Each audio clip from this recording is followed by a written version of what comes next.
Assalomu alaykum. Bu videoda biza qanaqa qilib ana shu user botimizni yoki любой Telegram yoki bir Python narsamizni, skriptimizni просто так, как сказать, просто так shu avtomatik ishlaydigan и o'chmaydigan qilib shu virtualniy mashinada ishlatishni o'rganamiz. Men уже virtualniy anaqaga kirdim, mashinamga, serverimga kirdim уже. Вот, ichidaman уже login parol terib kirdim. Вот mana. Nima yozamiz?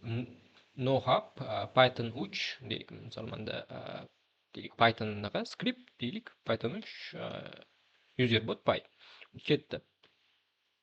Вот. NoHub ignoring input and appending output to NoHub out. Так, aytyapti, все, yaxshi gap yozyapti. Все, endi bizda hozir bu skript avtomatik уже ishlayapti. Shu narsani NoHub deb yozib, keyin Python 3 userbot py deb yozsangiz bo'ldi, все, hisob. И вот, misol, agar buni endi ishlatmoqchi bo'lsangiz, ko'rmoqchi bo'lsangiz, ishlayaptimi yo'qmi? Tak, plyus bosasiz, yana bitta anaqa. Endi bu hozir men shell orqali kirdim. Keyin qaytib kirasiz, o'zingizni virtual mashinangizga и parolingizni terasiz. Так, minutочку. Так. Parolingizni kirgizganingizdan keyin parolimni kirgizdim. Уже kirdi ichiga. Tamam. Вот mana kirdim ichiga уже. Virtual mashinamni. Hop, endi mana komandani yozishimiz kerak.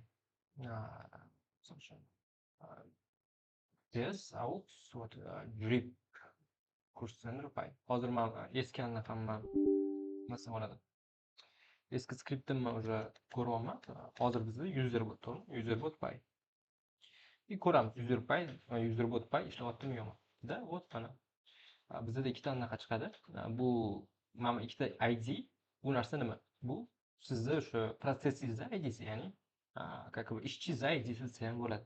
Misol uchun yoki mashinangizni ID'si desa ham bo'ladi. Вот, и дальше ketdi bu qolgan ma'lumotlar. И вот shrift, вот mana Python userbot py. Значит, ishlayapti. Все, вот mana. Bor уже bu yerda. Chiqdi уже. Значит, ishlayapti. Gap yo'q. Уже bu yoq anaqa emas. Yana control kirishimiz shart emas. Eng главный mana shu ikkitasi. Bu уже запуск qilish, bu уже tekshirish. Misol uchun men hozir userbot ustiga ishladim. Menda klientda anaqasi bor. Mana. Userbot mana shu anaqaning ichida, akkaunt ichida. Deylik, biz kiramiz mana. И boshqa akkauntdan men hozir unga yozaman. Bitta klient hozir bir daqiqa. Mana уже autosell photos misol uchun hozir mana shu bot bizga javob berish kerak. Misol test deb yozadigan bo'lsak, skriptim mana test deb yozsam, test deb qaytarish. Вот mana qaytaryapti bizga, уже ishlayapti bu bizning skriptimiz, и все.